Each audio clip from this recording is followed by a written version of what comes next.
해석강의 이어가고 있습니다. 땅에서도 이루어지다 48번째 시간입니다. 사무엘하 9장 1절에서 13절까지의 말씀으로 오늘 제목은 요나단으로 말미암아 내게 은총을 베풀리라 라는 제목의 말씀 나누도록 하겠습니다.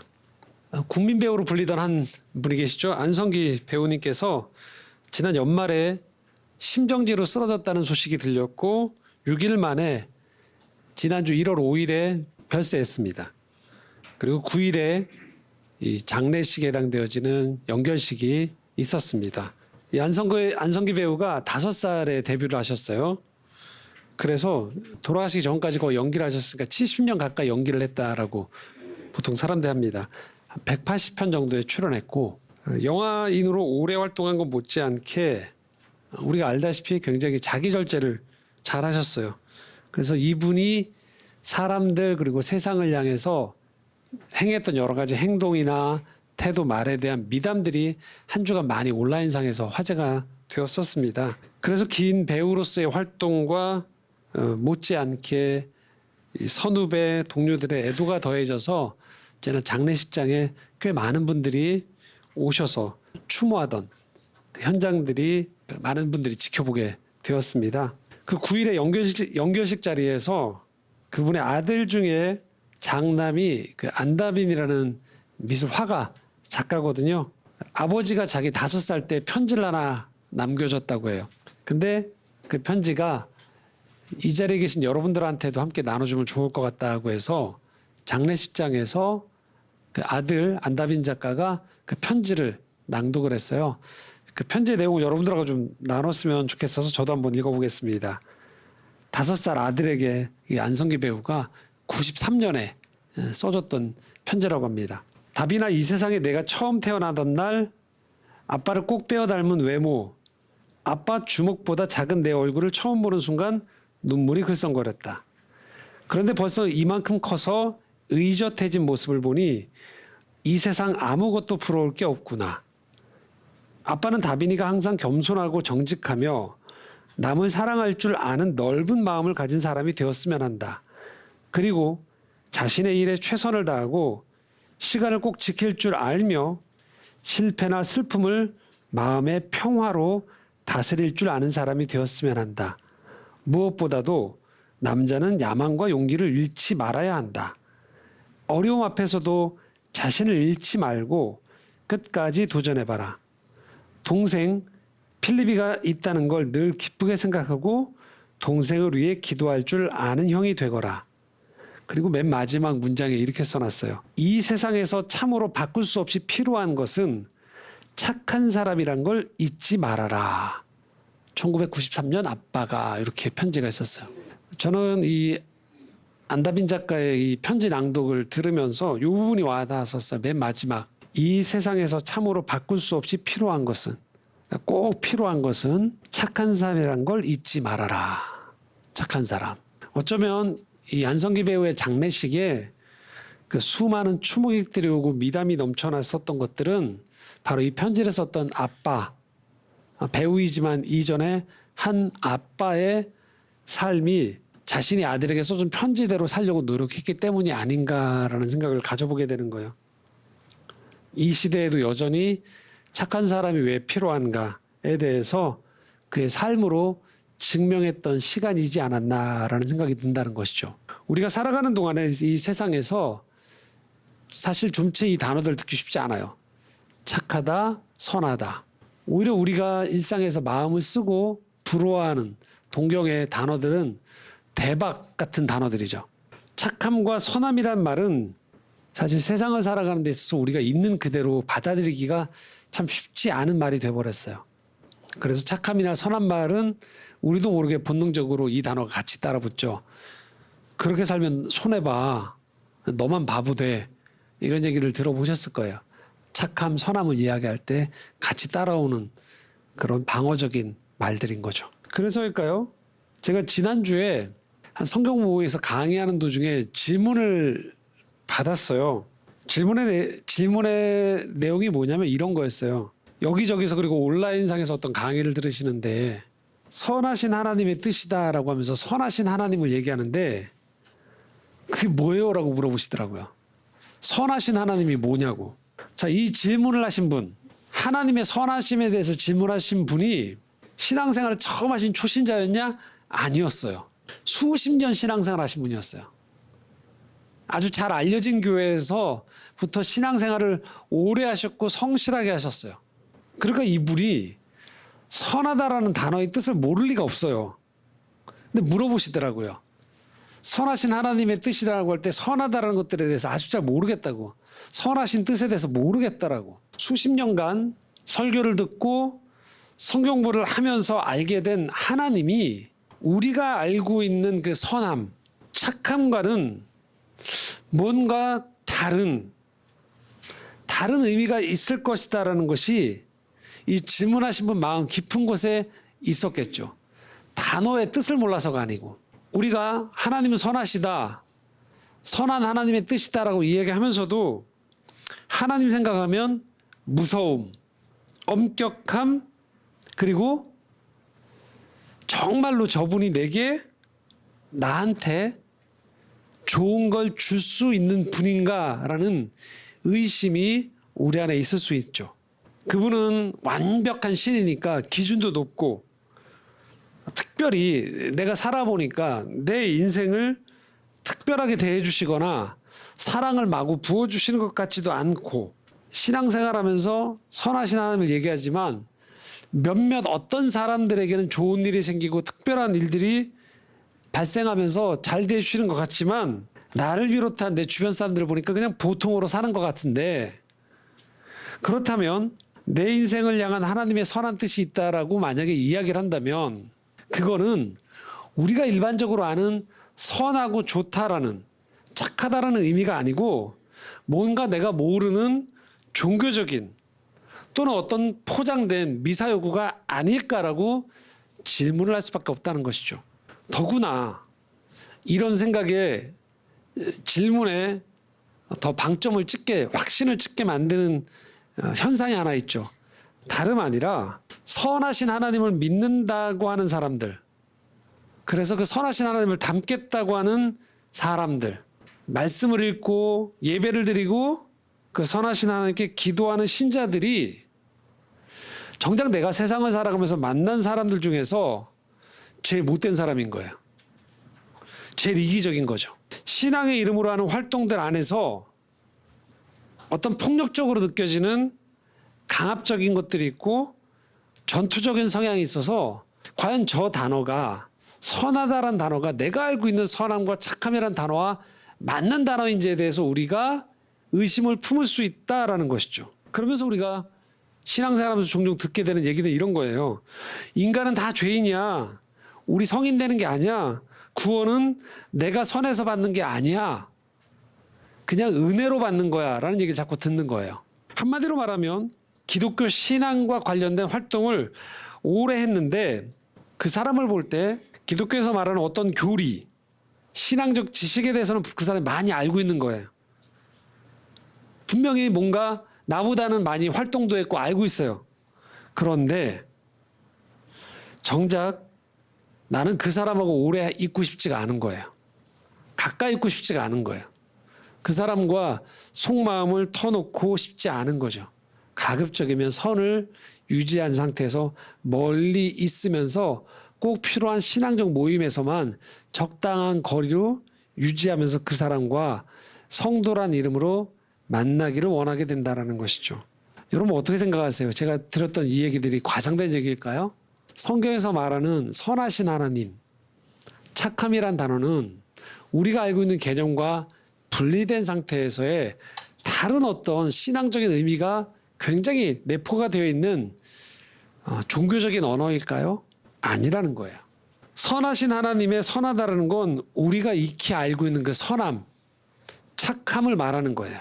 오래 신앙생활을 했는데 그 사람이 선함, 착한 사람으로 점점 바뀌지 않았으면 그 사람의 신앙 여정을 어딘가는 우리가 잘 살펴봐야 돼요. 어딘가 문제가 있는 거예요. 고린도서 13장 사랑장이라고 하죠. 거기서 이렇게 표현하고 있어요. 누군가가 방언을 많이 말해도 천사의 말을 하는 것 같아도 그 사람의 신앙적인 지식이 뛰어나도 그가 믿음이 아주 뛰어나도 구제를 많이 해도 봉사를 헌신적으로 해도 사랑이 없으면 다 쓸모없다는 거예요. 그걸 많이 해도 우리가 선하신 하나님을 예배하고 우리의 삶 속에서 선하신 하나님의 뜻과 마음을 묵상하면 우리 마음밭에 있던 미움, 증오, 혐오와 경쟁 의식이 점점 뽑혀져 나가게 되는 거예요. 그리고 우리의 이기심의 칼날이 무뎌지는 거죠. 그래야만 하는 거예요. 우리가 선하다, 착하다고 할 때 이게 천사가 되라는 의미는 결코 아닙니다. 우리는 신앙생활을 하면서요, 제대로 내가 이 착함과 선하신 하나님을 만나고 있고 그것을 내 삶에 적용한다면 내가 나를 볼 때 10년 전보다는 더 선한 사람이 되어 있는 게 맞다는 거예요. 10년 전보다는 사람을 바라보는 시선이 더 따뜻해져 있는 게 맞다는 거예요. 나의 선함으로 인해서 온 세상을 구원하지 못해요. 모든 사람을 바뀔 수는 없어요. 하지만 내가 이 선함의 가치를 알고 그것을 내게 적용하기 시작하면 살다 보면 자연스럽게 내 주변 사람들이 나 때문에 도움을 받는 게 생기게 된다라는 거예요. 아주 별다른 일이 아닌 거예요. 그렇기 때문에 우리는 이 선함의 가치를 결코 분리시키고 이상한 개념으로 가지고 있으면 안 된다라는 거예요. 그럼에도 불구하고 우린 늘 이 착함, 선함에 있어서 실패해요. 넘어져요. 그리고 실망합니다. 또 내가 선의로 대했던 어떤 행동들이 오해 또는 배신으로 돌아올 때도 있어요. 그래서 우리도 모르게 자꾸 다짐하는 거죠. 정신 바짝 차리자. 너만 착한다고 될 일이 아니야. 얕게 살아야 돼. 이기적으로 살아야 돼. 근데 우리가 신앙을 간다라는 건요, 이런 의미인 거예요. 선함을 포기하면 안 된다라는 거예요. 일시적으로 나를 보호하기 위해서 거리를 두고 어떤 부분에 있어서 다른 조치를 취할 수는 있어요. 하지만 궁극적으로 내가 살아가는 삶의 방향이 선함과 거리가 멀어서는 안 돼요. 우리가 믿는 하나님이 선하신 분이에요. 그리고 그분이 우리를 선하게 대해주세요. 그로 인해서 우리 또한 선함이라는 걸 사랑하는 사람이 되는 거예요. 그 가치를 중요한 삶의 요소로 받아들이는 사람이 되는 거죠. 그리고 선을 추구하는 사람으로 우리가 점점 바뀌어지게 된다는 것이죠. 그래서 우리는 서두에 말씀드렸던 이 안성기 배우가 5살 아들에게 했던 이 이야기, 이 세상에서 참으로 바꿀 수 없이 필요한 것은 착한 사람이란 걸 믿는 사람이 되어야 한다. 이 말이 결코 철 모르는 아들에게 건네는 아빠의 덕담이 아닌 자신이 그 가치를 믿고 살아가려고 노력했던 사람의 가치이듯 신앙의 이름으로 살아가는 우리들에게도 포기할 수 없는 아주 중요한 가치라는 것을 우리가 잊지 말아야 된다는 것이죠. 오늘 본문 속에서 우리는 착한 사람 한 사람을 만나게 돼요. 근데 그 사람은 완벽한 사람이 아니에요. 다윗이란 사람이죠. 그는 실수도 많이 해요. 얼마 후에 본문에 보면 그는 커다란 죄악을 저지르는 사람이 돼요. 완벽한 사람이 아니라는 거죠. 하지만 다윗의 인생을 쳐다보면 그의 삶의 곳곳에서 이 선함의 가치들을 자기가 할 수 있는 범위 안에서 능동적으로 행하는 모습을 볼 수 있게 되어집니다. 오늘 사무엘하 9장 1절 이렇게 시작합니다. 함께 읽겠습니다. 다윗이 이르되 사울의 집에 아직도 남은 사람이 있느냐? 내가 요나단으로 말미암아 그 사람에게 은총을 베풀리라 하니라. 다윗은 지금 왕이 됐어요. 그러고 난 다음에 했던 여러 가지 일 중에 지난주엔 전쟁에 대한 이야기를 봤죠. 오늘은 아주 특별한 조치 하나를 취하는데요. 다름 아닌 다윗 앞섰던 1대 왕했던 사울, 자신을 핍박했던 그 사울의 집안들이 전쟁에서 패하면서 다 죽었거든요. 그런데 그 중에 남은 자손이 있는지를 물어봐요. 한 사람 우리는 알고 있어요. 몇 주 전에 살펴봤던 사울의 아들 중에 이스보셋이 이스라엘을, 다윗이 유다를 통치하고 있을 때 이스라엘 왕이 되어서 2년간 통치하다가 암살당했다는 이야기를 우린 들었습니다. 그러면 정말 이제 남은 사울의 가문에 남자들은 아무도 없는가에 대한 질문이에요. 다윗이 왜 찾을까요? 혹시라도 모를 사울 가문이 반란을 일으켜서 자신에게 공격을, 위해를 가할까. 그래서 사전에 모든 위험 요소를 다 제거하기 위해서 사울의 남은 자손을 찾고 있는 걸까요? 아니죠. 그게 아니에요. 다름 아닌 1절에 이렇게 표현하고 있죠. 요나단으로 말미암아 그 사람에게 은총을 베풀리라. 요나단이 다윗에게 뭘 해줬기 때문이에요? 그것은 사울의 아들임에도 불구하고, 그래서 이스라엘의 2대 왕이 될 수 있음에도 불구하고 하나님께서 다윗을 선택하고 다윗을 통하여서 왕위가 계승될 것들에 대한 존중을 했던, 그리고 아버지 사울의 공격에서 친구를 먼저 생각하면서 친구를 불의한 일에서 구해줬던 그 행동을 말하는 거죠. 다윗은 요나단이 없었으면 죽을 수도 있었어요. 사울의 손에. 이스라엘 왕이 되기는커녕 그냥 왕의 권력과 폭력에 휘말려서 청년 시절에 그냥 죽을 수도 있었던 거예요. 그런데 바로 자신을 죽이려던 그 아버지의 아들이었던 요나단이 자신을 생명처럼 사랑하며 다윗을 철저하게 보호했던 것이죠. 선대한 거예요. 다윗의 인생에 선을 철저하게 베풀어줬던 거예요. 다윗은 자신의 인생에서 요나단의 이 선한 행동들로 인해서 목숨을 건졌을 뿐만이 아니고 그의 삶에서 하나님의 인도가 계속 펼쳐질 수 있는 기회를 얻게 됐어요. 그러면서 정작 요나단 자신은 사울의 죽음과 함께 비참한 추월을 맞이하게 됐던 것이죠. 자, 우리는 이런 일들을 접할 때 이런 질문을 해볼 수 있는 거예요. 그러게 아버지가 아들을 위하고 다윗을 제거하려고 할 때 적극 동조해서 다윗을 죽였다라면 그냥 왕이 되어서 자기를 보호할 수 있었을 텐데 왜 다윗을 돕느라고 결국 자신에게 이 피해가 오는 그 일들을 자초했을까? 요나단의 선행은 참으로 순진한 이상주의적인 선행이었고 그 피해를 고스란히 그가 받았다라고 생각할 수 있겠죠. 그런데 성경은 이 요나단의 행위가 그냥 끝나지 않았음을 증언하고 있는 거예요. 누구의 입을 통해서? 다윗의 입을 통해서. 비록 요나단은 죽었지만 요나단이 다윗에게 베풀었던 그 선한 마음과 선한 행실은요, 다윗의 삶에 그대로 남게 된 거예요. 다윗이 세상을 바라보는 눈 가운데에서 선한 것이 어떤 것인지를 명확하게 체험하게 만든 거예요. 그래서 요나단의 이 마음과 행위는 지금 다윗에게 그대로 남게 된 거예요. 그리고 이 남았던 것이 고스란히 요나단의 아들에게 흘러갈 수 있는, 요나단의 이 집안에 흘러갈 수 있도록, 사울의 집안에 흘러갈 수 있도록 다윗의 마음을 움직인 거죠. 그래서 다윗은 요나단으로 말미암아라고 했어요. 바로 요나단이 내게 했던 일로 인해서 나는 그의 후손들에게 은총을 베풀 것이다. 또 다른 선한 행위를 할 것이다 라고 이야기하는 거예요. 이 이야기가 공포되어지자 이제 사울의 집안에 남은 생존자가 있음이 알려지게 돼요. 2절 3절입니다. 함께 읽겠습니다. 사울의 집에는 종한 사람이 있으니 그의 이름은 시바라. 그를 다윗의 앞으로 부르매 왕이 그에게 말하되 내가 시바냐 하니 이르되 당신의 종이니이다 하니라. 왕이 이르되 사울의 집에 아직도 남은 사람이 없느냐? 내가 그 사람에게 하나님의 은총을 베풀고자 하노라 하니 시바가 왕께 아뢰되 요나단의 아들 하나가 있는데 다리 저는 자니이다 하니라. 한 명이 있었던 거예요. 시바라는 사람이, 사울의 신하 중이었던 한 사람의 시바라는 사람이 다윗에게 이야기하는 거예요. 있습니다.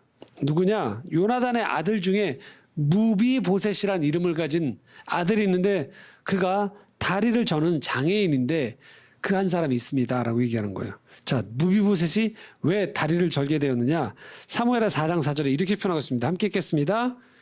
사울의 아들 요나단에게 다리 저는 아들 하나가 있었으니 이름은 무비보셋이라. 전에 사울과 요나단이 죽은 소식이 이스라엘에서 올 때 그의 나이가 5살이었는데 그 유모가 안고 도망할 때 급히 도망하다가 아이가 떨어져 절게 되었더라. 아버지랑 할아버지가 죽게 되는 전쟁에서 죽게 될 때 왕자니까 유모가 있었던 거예요. 유모가 이 왕자를 안고 도망하다가 떨어뜨린 거예요. 그래서 다리를 절개되었다라고 표현하고 있어요. 큰 낙상이 있었던 것 같아요. 여러분 5살에 아까 얘기했던 안성기 배우의 아들은 아버지의 따뜻한 편지를 받았단 말이죠. 그런데 똑같은 5살의 무비보셋은 자신의 신체가 장애가 되고 아버지 할아버지는 죽고 그리고 위험스러운 자신의 가문 입장에서 위험스러운 사람이 왕이 된 거예요. 자신의 친척이었던 사람들은 다 죽게 되었고 이후에 무비보셋의 삶이 어땠을까요? 이 5살 아이의 남은 생의 삶이 이제까지 올 때까지 어땠을까요? 공포와 두려움 속에 살았을 거예요.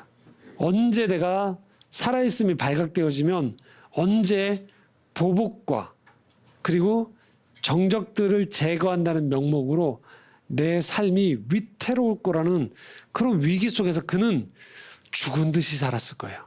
아무도 나를 찾지 않았으면 하고 바랬을 거예요. 그런데 소식이 들려온 거예요. 바로 그 다윗.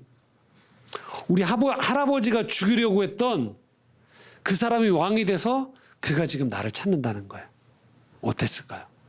공포스러울 수밖에 없는 거죠. 불려갑니다. 6절에서 8절입니다. 함께 읽겠습니다. 사울의 손자 요나단의 아들 무비보셋이 다윗에게 나와 그 앞에 엎드려 절하매 다윗이 이르되 무비보셋이여 하니 그가 이르기를 보소서 당신의 종이니이다. 다윗이 그에게 이르되 무서워하지 말라. 내가 반드시 내 아버지 요나단으로 말미암아 내게 은총을 베풀리라. 내가 내 할아버지 사울의 모든 밭을 다 내게 도로 주겠고 또 너는 항상 내 상에서 떡을 먹을지니라 하니 그가 절하여 이르되 이 종이 무엇이기에 왕께서 죽은 개 같은 나를 돌아보시나이까 하니라.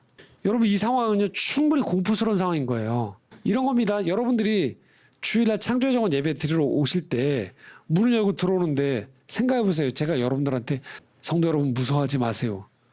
상상이 되세요? 이상하죠. 그냥 안녕하세요 하겠죠.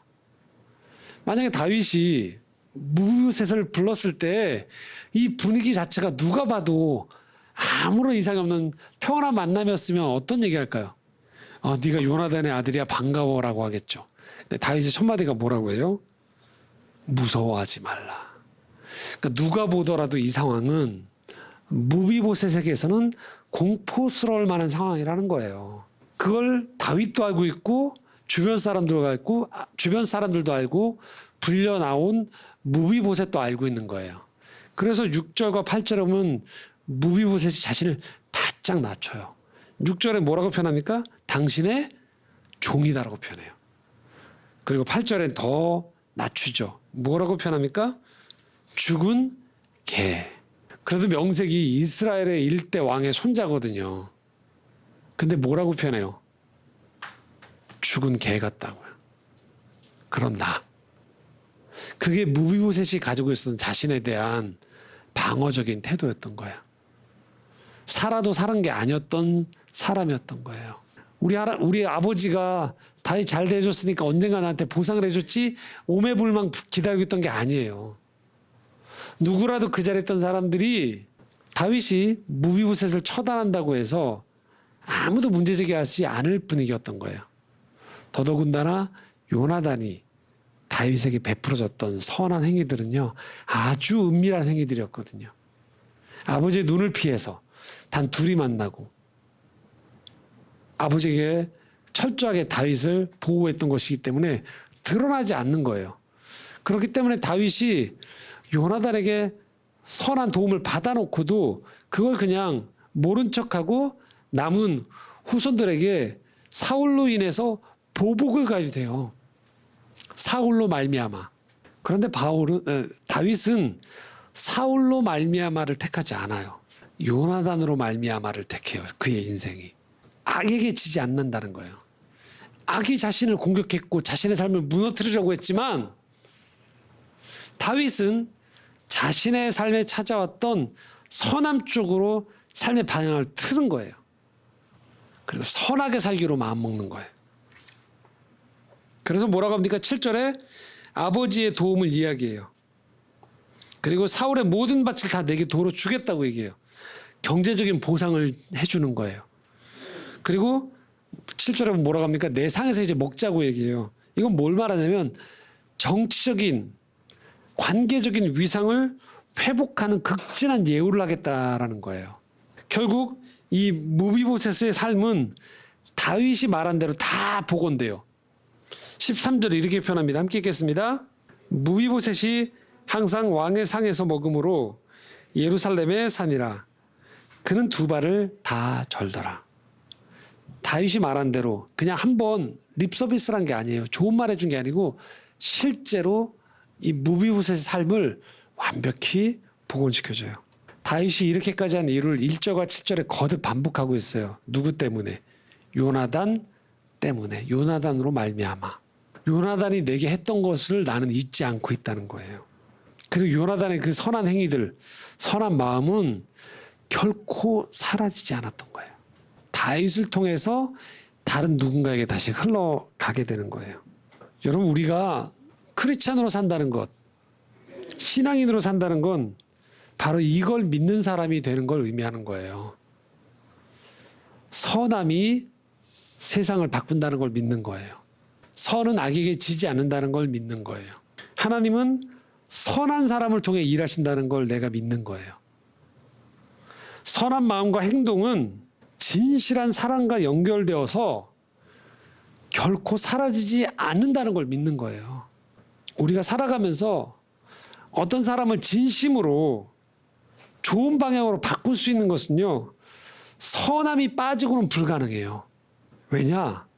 인간 내면 깊은 곳에 하나님께서 심어 놓으신 사랑과 삶에 대한 긍정적인 발화점이 무엇이냐?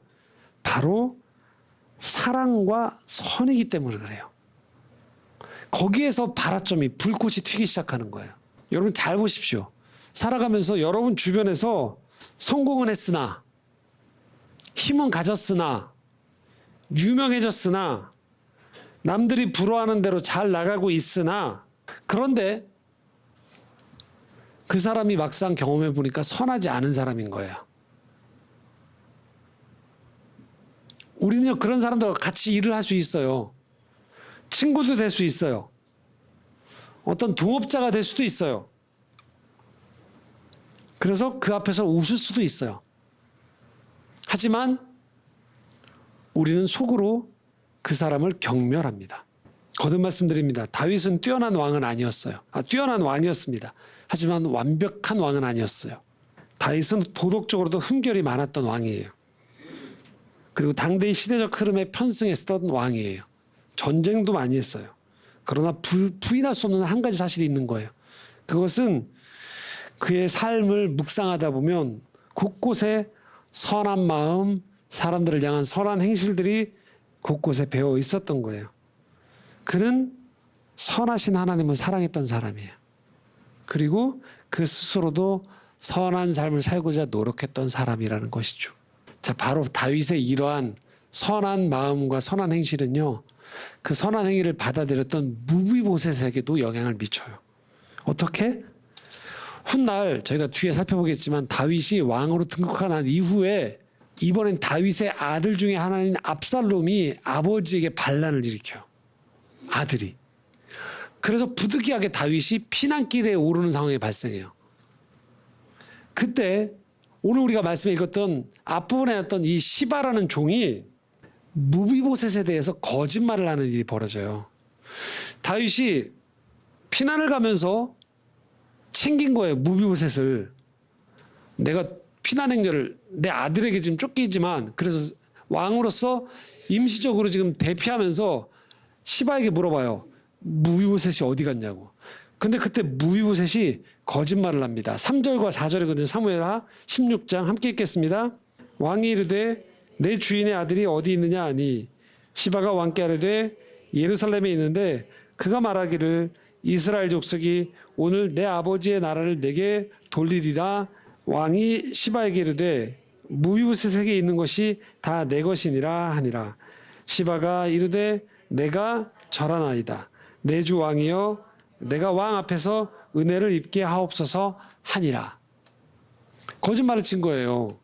지금 무비보셋 어디 갔냐고 했더니 왕 따라서 피난 안 가고요. 예루살렘에서 지금 옳다커니 드디어 우리 할아버지 사울의 그 왕권이 다시 내게 돌아오구나 해서 지금 거기서 나름의 반란을 꾀하면서 왕의 복권을 노리고 있습니다라고 한 거예요. 그래서 다윗이 그 얘기 듣고서 그 얘기를 전해준 시바에게 자 무비보셋에 줬던 거 다 네가 가져가라고 얘기하는 거예요.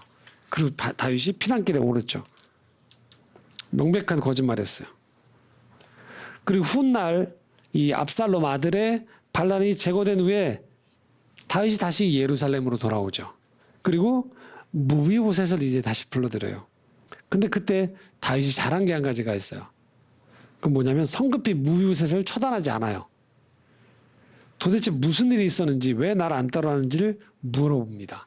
그러자 무비보셋이 해명을 합니다. 사무엘하 19장 25절에 27절입니다. 함께 읽겠습니다. 예루살렘에 와서 왕을 맞을 때 왕이 그에게 물어 이르되 무비보셋이여 내가 어찌하여 나와 함께 가지 아니하였더냐 하니 대답하되 내 주 왕이여 왕의 종인 나는 다리를 절므로 내 나귀에 안장을 지어 그 위에 타고 왕과 함께 가려 하였더니 내 종이 나를 속이고 종인 나를 내 주 왕께 모함하였나이다. 내 주 왕께서는 하나님의 사자와 같으시니 왕의 처분대로 하옵소서. 실제로 무비보셋은 같이 피난을 가려고 했던 거예요. 그런데 어떻게 한 거예요? 중간에 시바가 장난질을 친 거죠. 못 가게 막은 거예요. 그리고 본인은 따라간 거예요. 그리고 무비보셋에 대한 모함을 한 거죠. 장애인인 무비보셋은 철저하게 시바의 도움이 있어야지만 나귀를 타고서 피난 행렬에 나설 수 있었는데 시바가 그걸 안 해준 것이죠. 실상은 그럼 무비보셋은 이제 예루살렘에 나와서 무엇을 했느냐? 사무엘하 16장 24절인데 함께 읽겠습니다. 사울의 손자 무비보셋이 내려와 왕을 맞으니 그는 왕이 떠난 날부터 평안히 돌아오는 날까지 그의 발을 맵시내지 아니하며 그의 수염을 깎지 아니하며 옷을 빨지 아니하였나이다. 비통하게 다윗을 기다리고 있었던 거예요. 아 이제 다윗이 나갔으니까 내가 왕이 되는구나 해서 희희낙낙한 게 아니고 철저하게 슬픔 속에서 다윗의 복귀를 기다리고 있었던 거예요. 자, 이 이야기의 결론은 어떻게 됐을까요? 우린 지금 이 결론을 다 알기 때문에 저도 이 시바가 거짓말을 한다고 했지만 다윗 입장에서는 알 길이 없는 거예요. 무비보셋 행색만 가지고서는 알 길이 없는 거예요.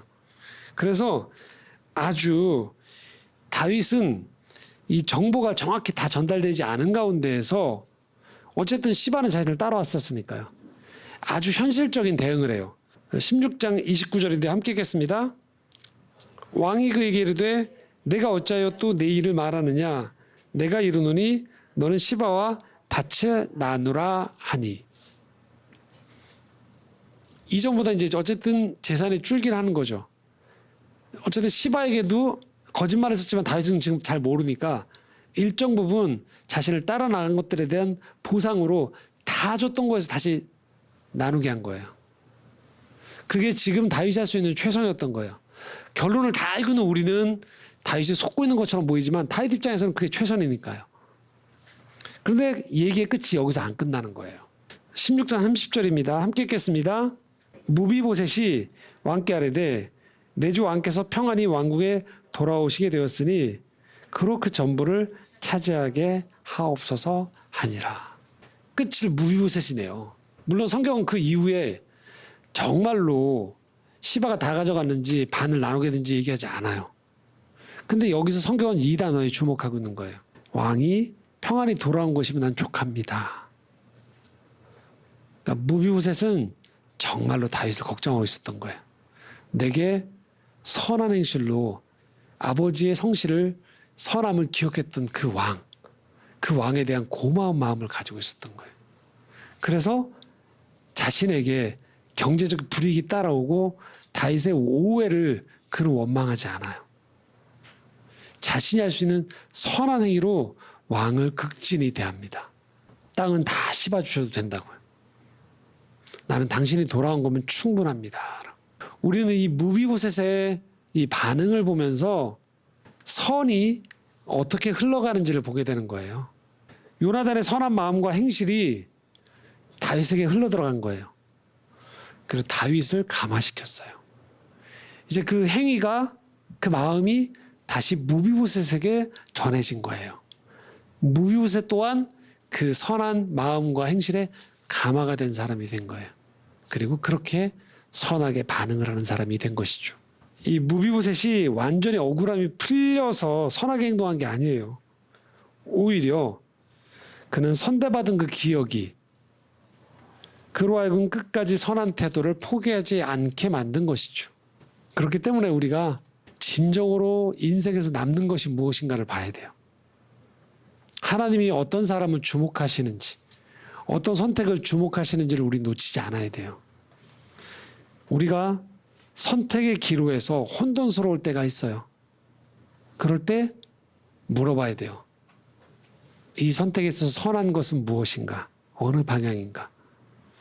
내가 지금 잘 가고 있나를 물을 때 내 인생을 돌아보면서 선함을 한번 물어봐야 돼요.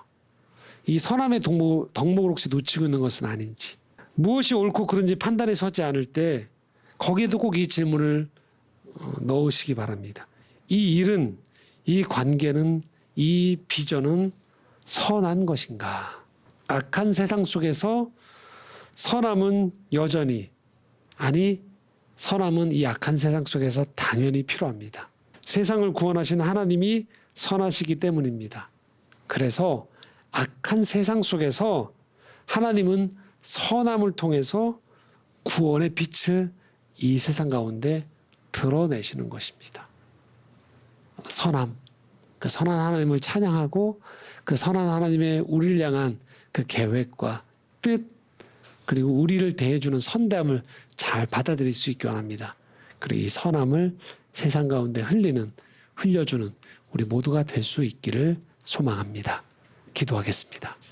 선하신 하나님 아버지, 우리 삶에 하나님의 선하심이 흘러넘치고 있음을, 하나님의 선하신 계획과 선하신 그 사랑이 오늘도 내 삶을 붙잡고 선한 길로 인도하고 계심을 우리가 말씀을 통하여 보게 되어집니다. 포기하고 싶고 낙심하게 되고 혼돈스러울 때 하나님 분별하게 하소서, 선한 길을 걷게 하여 주시옵소서. 예수 그리스도의 이름으로 기도드리옵나이다. 아멘.